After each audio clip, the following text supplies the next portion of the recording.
Alors, comme là, Sonia, elle vous a fait un petit récap de tout le soin, donc je pense que là, vous l'avez bien en tête. Encore une fois, vous n'hésitez pas à faire des anti-sèches, on n'est pas à l'école. Vous avez le droit aux anti-sèches. On est d'accord? L'essentiel, c'est que vous vous concentriez sur vous.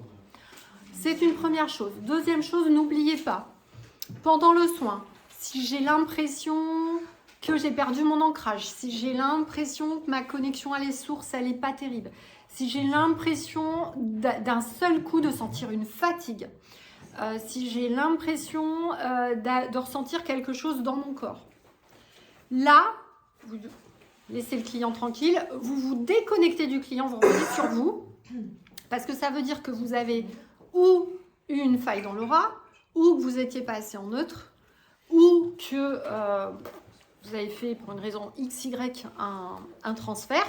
Et encore une fois, ça peut arriver, ça arrive à tout le monde. Mais on continue pas le soin. La moindre alerte, vous arrêtez, vous revenez sur vous. Vous nettoyez rapido, vous vérifiez votre connexion à la source, vous vérifiez votre ancrage. Vous enlevez si toutefois... parce que il faut bien que vous compreniez une chose, vous n'allez pas prendre une entité pendant le soin. Ça, c'est pas possible. C'est-à-dire que, encore une fois, les entités, c'est pas comme les puces sur les chiens et on se les passe de l'un à l'autre. Non. Ce qui va se passer, c'est que vous allez vous concentrer, vous allez avoir l'impression d'être bien, mais à un moment donné, pour une raison XY, la problématique de la personne, même si vous ne le savez pas, son émotionnel et son énergie, va peut-être résonner avec la vôtre. Pour une raison X qu'on ne connaît pas, il va y avoir une faille dans l'aura. Cet émotionnel ou cette pensée ou je ne sais pas quoi va résonner avec la vôtre. Du coup, vous allez vous sentir mal et peut-être vous aviez une entité depuis 2-3 jours où vous ne vous étiez pas rendu compte et là, vous allez la sentir. Vous voyez, ça peut être juste ça. En général, ce n'est pas que vous allez prendre, encore une fois, s'il n'y a pas des sauts de puce. Voilà. Ça ne marche pas comme ça. Mais vous pouvez avoir des choses dont vous ne vous êtes pas rendu compte. Et c'est parce que vous allez monter en vibration, monter en vibration, monter en vibration en faisant des soins, puisque je vous rappelle qu'avec la méthode qu'on vous a appris, quand vous faites un soin, c'est déjà pour vous avant l'autre. Donc vous êtes connecté à la source, donc vous profitez du soin. Donc plus vous allez monter en vibration, et bien peut-être qu'à un moment donné, vous allez sentir quelque chose sur vous. On est d'accord que vous n'aviez pas senti depuis quelques jours. Donc il faut presque vous dire que ça peut être presque normal en fait. C'est logique. Plus tu montes en vibration, plus tu vibres haut, plus tu finis par t'apercevoir de petites choses de plus en plus pointues. Tout simplement. Ok ? À l'inverse, juste, le pendant de ça, c'est qu'avec l'augmentation de notre hypersensibilité, le fait que vous allez vous nettoyer de plus en plus, il arrive toujours un moment dans le parcours où vous ne savez plus trop où vous en êtes parce que vous montez haut en vibration mais vous ressentez tout. Et on pourrait avoir tendance à croire qu'on a toujours des trucs sur nous. Alors oui, vous avez toujours des trucs sur vous. De toute façon, c'est une réalité. Encore une fois, il faut apprendre à aller avec.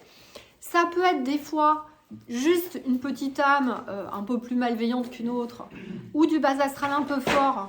Et à un moment donné, vous pouvez croire que c'est une entité, d'accord ? Donc, il y a un moment où, oui, au niveau de l'hypersensibilité, on va avoir l'impression d'avoir tout le temps des trucs sur nous. C'est là où il va falloir que vous appreniez à dire, bah, c'est OK, je vais sentir des trucs et il faut que j'arrête de focaliser dessus. Et je vais apprendre petit à petit à me focaliser uniquement sur ce que j'ai sur moi qui m'empêche d'avancer. Mais au quotidien, vous aurez des âmes avec vous, parce que toute la journée, ça, on peut en avoir des âmes. Vous aurez des entités, donc en général, que vous chopez la nuit. Vous aurez du bas astral, mais c'est pas pour ça que ça va vous empêcher de vivre, hein, encore une fois. Au niveau vibratoire où vous êtes, on s'en fout. Donc le plus dur aujourd'hui, j'ai envie de vous dire, c'est votre médiumnité et votre intuition qui s'ouvrent. Parce que cette médiumnité, elle fait que vous ressentez tout autour de vous, oui, mais comment je fais à un moment donné pour pas que ça me gêne ? Parce que le problème, c'est que les vrais médiums que j'accompagne, qui sont vraiment médiums depuis tout petit, j'ai des enfants mais j'ai des ados, ceux-là, ils sont habitués depuis tout petit à voir dans l'invisible et à en avoir peur. Donc, ils ont focalisé dessus.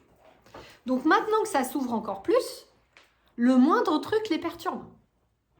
Ils ne supportent pas le moindre serpent du bas astral sur la jambe, qui ressentent la nuit, etc. Donc, j'ai presque envie de dire que le truc le plus dur aujourd'hui, c'est ça, en fait. C'est ça qui est compliqué. C'est comment j'arrive à me mettre à un espèce de niveau idéal où je vais me dire, ouais, bon, là j'ai un truc qui me gêne, ok, c'est peut-être une entité, un corset astral, ok. Mais le reste, c'est du bas astral. Donc, si j'ai pas le temps de l'enlever, je ferai ça plus tard. C'est pas grave, ça m'empêche pas d'avancer. Ça, c'est pas facile. Hein, même pour moi, des fois, bah oui, moi, je ressens tout. Donc, mais petit à petit, j'ai appris à fermer. Vous voyez? Donc ça peut être intéressant. Et ça, vous pouvez le travailler entre vous avec ce qu'on a vu hier.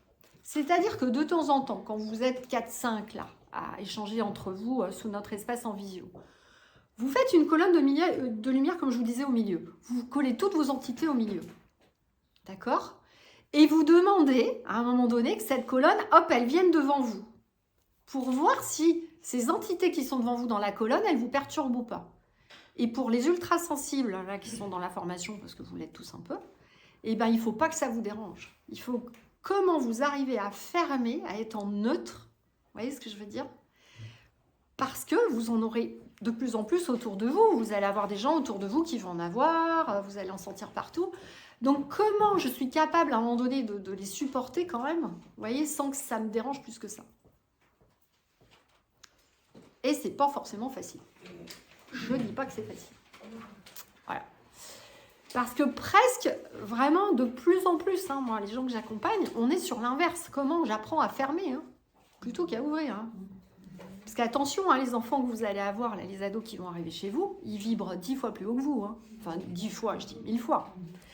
Donc, il faut bien vous dire que ce n'est pas pour ça que vous ne serez pas capable de faire, mais c'est parce que vous aurez la connaissance, vous aurez l'expérience, vous aurez expérimenté des choses pour pouvoir aider ces gens-là qui vont être extrêmement connectés et qui vont avoir du mal à vivre avec. Vous voyez? Donc ça, c'est une chose. Ensuite, pour revenir sur ta question de tout ce qui est à distance. Donc, encore une fois, les soins, que vous soyez à 2 cm ou à 5 millions de kilomètres, c'est la même chose. Vos mains astrales, elles vont où va votre pensée. Okay? On est bien d'accord que ce qui va faire la différence, et c'est pour ça qu'on vous donne du coaching, c'est votre capacité à identifier dans votre mental les programmes ouverts comme sur informatique en arrière-plan. C'est-à-dire que qu'est-ce qui prend toute votre attention dans votre mental? C'est la question que je vous ai posée quand vous êtes arrivé à la formation. Je vous ai dit, le truc qui vous embête le plus là en ce moment dans le mental, mettez-le sur le post-it, foutez-le de côté. Ben, en gros, comment chaque jour, vous arrivez à faire ça? À vous rendre compte qu'il y a forcément un truc qui tourne en boucle et qui vous tracasse, une expérience de vie que vous ne supportez pas, un chef où vous avez l'impression qu'il vous harcèle, etc., etc. Comment je fais en sorte, petit à petit, que tout ça ne me dérange plus? Parce que c'est ça qui va faire que votre volonté, votre intention, votre soin, il va être super efficace. En fait, c'est ça qu'il va falloir travailler, donc ça, c'est d'un point de vue mental. D'un point de vue énergétique, effectivement, dès lors que la personne, vous l'avez eu au téléphone ou elle a pris rendez-vous, vous êtes connecté à elle. Il y a une autorisation qui est donnée. Donc, comme le disait Sonia, c'est la même chose pour moi. Les gens, souvent, ils arrivent ici, ils me disent « Ah non, mais quand même, depuis que je vous ai eu, ça va vachement mieux. Hein » En fait, oui. Parce que, et ça, c'est aussi pour vous montrer à quel point, quand il y a un accord des deux côtés, vous, votre pouvoir d'intention d'aider les gens et de faire des soins énergétiques pour les aider, la personne qui accepte de l'aide et qui accepte qu'on intervienne de cette manière-là sur elle, eh ben vous voyez bien que dans l'univers, il se passe des choses sans même que vous fassiez rien. Ça, il faut absolument que vous reteniez ça. Et que du coup, quand vous faites des soins, vous ne mettez pas la pression. Parce que dans l'univers, il se passe déjà des choses et votre intention, elle a déjà aidé la personne. Vous avez déjà envoyé l'intention de l'aider, de lui mettre de l'amour, de la lumière, etc. Et les choses, ça l'a déjà aidé elle. Elle a reçu de la lumière et ses propres capacités se sont déjà au moins un tout petit peu débloquées. Même si ce n'est pas la révolution, il y a forcément déjà un petit déblocage. Donc vraiment, pour lâcher un peu la pression, vous n'avez pas besoin de faire un soin parfait. Vous n'avez pas besoin de tout enlever, vous n'arriverez jamais à tout enlever, c'est impossible en fait. C'est pas possible de tout enlever, d'accord? Donc, c'est pas grave parce que le peu que vous allez faire et l'intuition que vous aurez de ce qu'il faut faire en priorité, ce sera l'essentiel pour débloquer la personne. Ça, dans l'invisible, je rappelle que vous avez ou votre guide ou un plusieurs guides, plus vos collaborateurs invisibles, donc vous n'êtes pas tout seul. Ils vont faire aussi ce qu'il faut. Et bien sûr, les êtres invisibles de la personne, parce que même si elle n'y croit pas, elle a des êtres aussi qu'il l'aide, la personne. Ok ? Et après, pendant le soin à distance, donc vous allez bien parler effectivement avec la personne, poser toutes les questions. Donc n'oubliez pas de bien lui expliquer tout au début, ce qu'on a dit. Hein. Bon, je ne vais pas tout redire en détail là, mais tout le début du soin, lui expliquer ce qu'est un soin énergétique, que effectivement on n'est pas là pour faire un diagnostic, lui dire qu'elle a un truc sur un organe, parce que toute pathologie, vous lui rappelez qu'elle doit aller voir un médecin et ne pas arrêter ses traitements médicaux, que nous, on va juste repérer l'énergie qui est bloquée, tout simplement.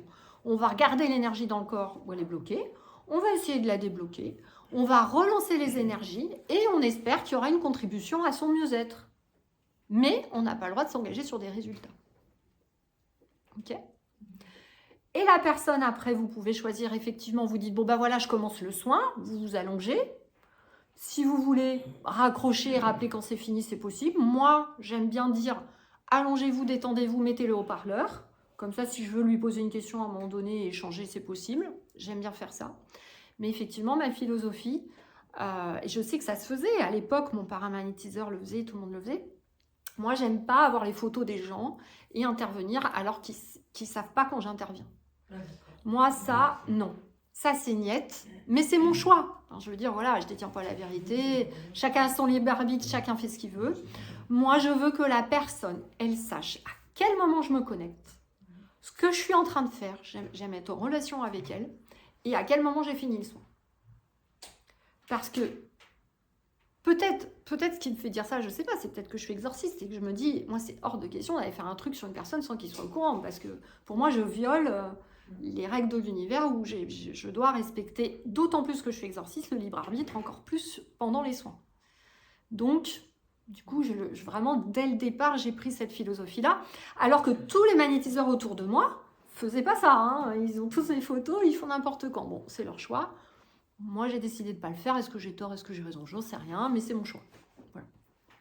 Même si la personne te dit, fais-moi le soin ce soir, je suis pas non. Bien, j'ai mal là. Non. Moi, j'aime pas faire ça. D'accord. J'aime pas. Je pense, peut-être aussi parce que j'accompagne des gens qui sont très connectés et que je pense les gens sont de plus en plus hypersensibles, ils vont ressentir ce que je fais. Donc, on ne sait jamais, tu vois, s'ils ressentent un truc très fort, je ne sais pas, moi, ils sont en train de conduire, en train de couper des légumes avec un gros couteau dans les mains, enfin, j'en sais rien, tu vois. Bon, alors... bon, faut pas penser au pire de suite, mais c'est une possibilité, tu vois. Après, l'avantage, c'est comment la personne, elle c'est aussi, une possibilité. quand elle est en train de le faire, donc elle est aussi à l'écoute de son corps et elle ressent des choses. Elle sent cet apaisement et Bien beaucoup, sûr. Vous finissez le soin, vous avez à peine le temps de leur dire est-ce que ça va, c'est terminé. Ouais. Moi, ils me le disent, ah ben j'étais justement en train de me dire que ça y est, c'était fini. Et je sais pas pourquoi, mais pour moi, c'était fini. Et en fait, c'est bien aussi parce que ça les éveille et ça les ouvre et c'est un échange du coup. Je vous rappelle que peut-être aussi le point principal qui a changé, c'est que justement l'univers, enfin en tout cas moi encore une fois, c'est les messages que je reçois avec mon filtre humain et ils peuvent être erronés. On nous demande de ne plus, c'est fini. Je m'allonge, je fais le soin, merci, au revoir. Je vous rappelle que dans la formation, je vous le dis tout le temps, vous êtes là pour être des éveilleurs de conscience. Donc, le dialogue avec la personne, il est important. Si on a une info à un moment donné, qu'on se dit, tiens, il faudrait que je vous donne cet exercice de coaching parce qu'il peut vous aider pour votre confiance en vous ou évacuer une peur, n'oubliez pas de me rappeler de vous le donner à la fin du soin. Voilà, on est là pour aider les gens plus qu'avant, juste faire... Parce que c'est quand même embêtant qu'un client vienne, vous faites un soin, il ne sait pas ce que vous avez fait. Ce que vous avez ressenti ou autre, enfin voilà. Je pense que les gens maintenant ils veulent de l'échange, c'est important.